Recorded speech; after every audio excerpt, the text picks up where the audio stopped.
May the words of my mouth and the meditation of our hearts be always acceptable in your strength and our Redeemer. Amen. Place it down. Be seated. That's how we usually say. I'm the one that needs to settle down, I think. Good morning, everyone. Good morning. Yesterday I was in this shop that I've gone through for years, and you know how right now stickers are popular everywhere. I love them. I'm a glutton for cute like that, right? And there was this one, I have one already by my computer, and it's this picture of Jesus, kind of looking out going, I saw that. The one I bought too many of yesterday was a picture of Jesus saying, OMG. Those of you that don't use that lingo, it's oh my God. OMG. I didn't say that. OMG. I didn't say that. And we had this great story this morning from the gospel that is not all that great, I suppose, but it is one of those things that reminds us that we human beings have been we human beings since the very beginning. And it is kind of extravagant, and it's like many of the parables. Any good storyteller knows that you've got to exaggerate a little bit to really get people's attention. And just as we begin, I want us to be reminded that the collects, which is that prayer, the different one I pray every week, it was an attempt years ago to kind of say a prayer that would tie all the readings together. And I love the first line. Oh God, you declare your almighty power. You show us who you are by showing us mercy. By showing us mercy. And so we hear this story of the rich man. We imagine, let us think today, because we're going to hear a lot about the church and what the church is. Why we gather. And many of you have heard me say over and over again, and it's not an original thought, is that the church is not a building. Even though we spend an enormous amount of time, some of us more than others, and money on the building. It is not a building, it is the people. It is who we are and how we live and move and have our being. So we've got this story of this rich man, and we hear clearly about how he lives this abundant life. And that each day he walks through the gate, and there's this man laying there who is clearly suffering. Suffering, we imagine, in body, mind, and spirit. Now, many of us that walk around the city of Dover know what that feels like, to walk by someone in that state. And I think one of the things we need to remember is this gospel is not telling us that we can fix each individual situation. Because we can't. This has not changed since the time Jesus was telling this parable unto today. We still have people in our midst that are suffering. But what I want us to pay attention to is it's as though this rich man didn't even see it. It's as though there was no recognition that there was a man that was suffering. And he would walk by and he would come back. And he would walk by and he would come back. And I don't know about you, but it is much easier to walk by. We are human, right? And we don't have the answer. Truth be told, in 2025, I would suggest, maybe even argue, that those people, which is a terrible thing, many of us have choices today that Lazarus might not have had.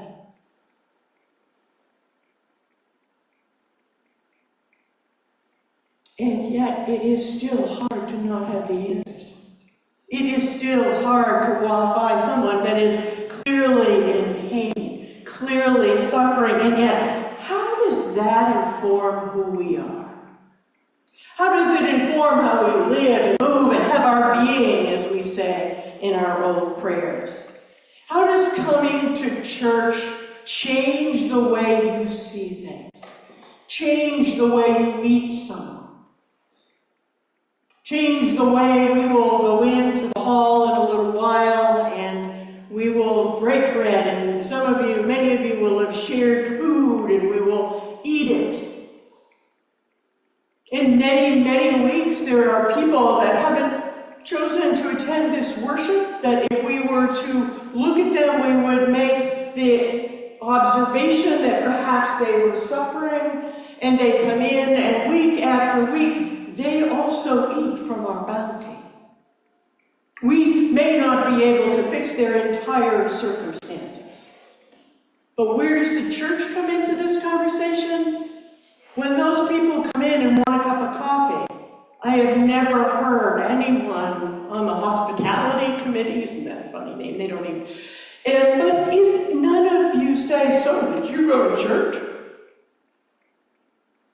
What I witness week after week after week is offering of a cup of coffee, offering a mounded plate. We can't fix an individual circumstance, but we can make sure people only flow out of our abundance. We are a church. We hear then all of a sudden the rich man, he ends up and again, this is an exaggeration, but in the story, it's like he ends up in hell, right? And it's not fun. Duh. But we read, and certainly as Episcopalians, we're guilty, and I am with you, guilty of being like, well, there's maybe really not a place, which I don't really think there is, but that's not the point. Let's soften it all down that my actions don't make me miserable. Guess what? My actions can make me miserable. Right here, right now, right in my own physical body. I don't need to go to Hades.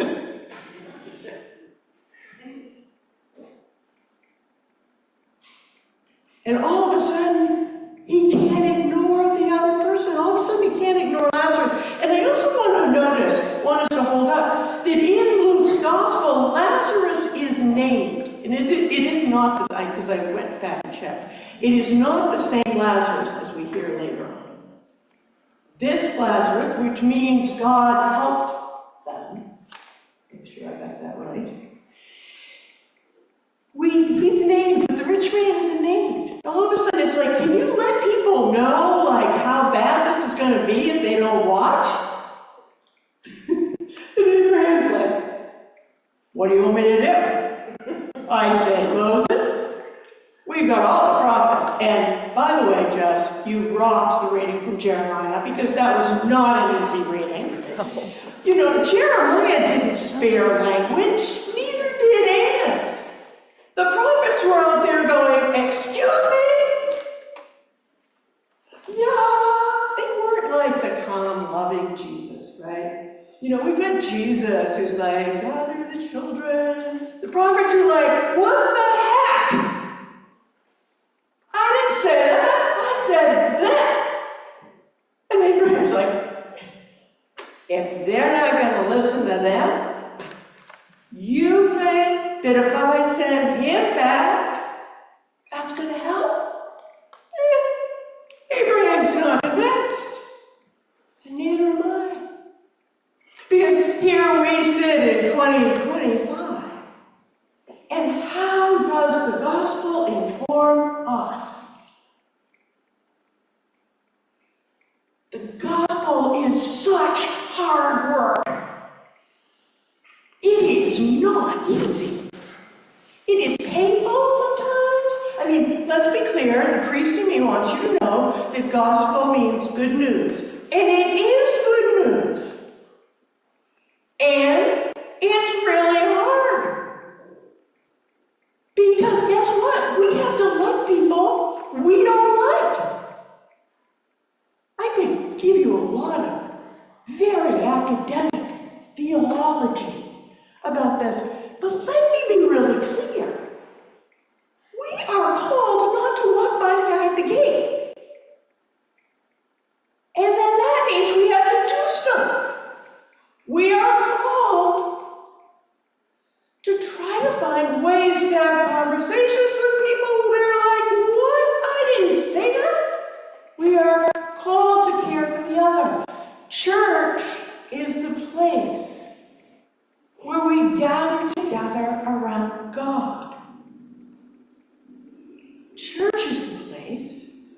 we gather together around those things like love your neighbor. And then we get to go home and say, you know what, that neighbor of mine, I don't want to talk to them again till next Sunday, but at least I know I was kind.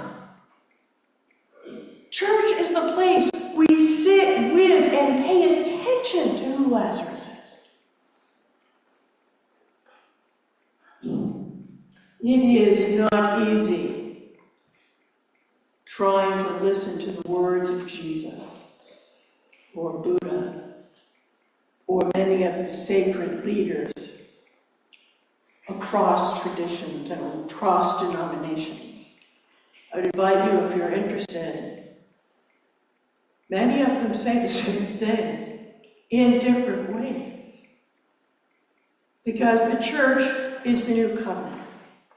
The church is the place where we are reminded week in and week out. And I bet there are weeks when you leave saying, as soon as I start preaching about that stuff, I'm going to lose my mind or find a hobby. And yet it's all I've got right now. Because Jesus is what gathers us together. You know, if I go to a knitting group, I'm supposed to be into knitting. If I go to a book group, I'm supposed to at least know where to find the book. If I come to church, and we're pretty clear in our church about how it is we can figure out how to love our neighbor as ourselves, how to find ways to grow and learn about how to do that, because sometimes that's the hardest work of all. And then we get to figure out how to do it in the world. So we hear that the love of money is the root of all evil. We hear about, Abraham saying, I don't really think sending anybody that's risen from the dead is going to help. We hear some real messages that can be hard to hear. But I want us to imagine and remember, because many of you have had this experience, if not all of you, what it's like to have that moment when you do see someone say, maybe God would want me to do it that way. Or, gee, maybe, look at that, I actually acted in a way that feels like it lines up with my faith. We do it all the time. We do it all the time. And I know most of you quite well. We do it all the time. You're already doing it. So the good news is that as people of faith, we get to continue to grow that. We get to continue to find ways to be able to do things in the world and in our community that are important to us, like we've been doing since time immemorial. And yet we are called to use our minds and our hearts. We are called to think about what Jesus said and what Jesus did. Not what we wished he'd said or what we wished he'd done. We are people of faith. And that is something to rejoice in. So on this day, let us remember that we know who Jesus is because of the way he loved us. Let us continue to strive because we will do it imperfectly. We are designed to do it imperfectly because then we'll become, anyway. We are designed to be imperfect. So let us today give thanks and praise that we are God's beloved children and that changes us today and every day.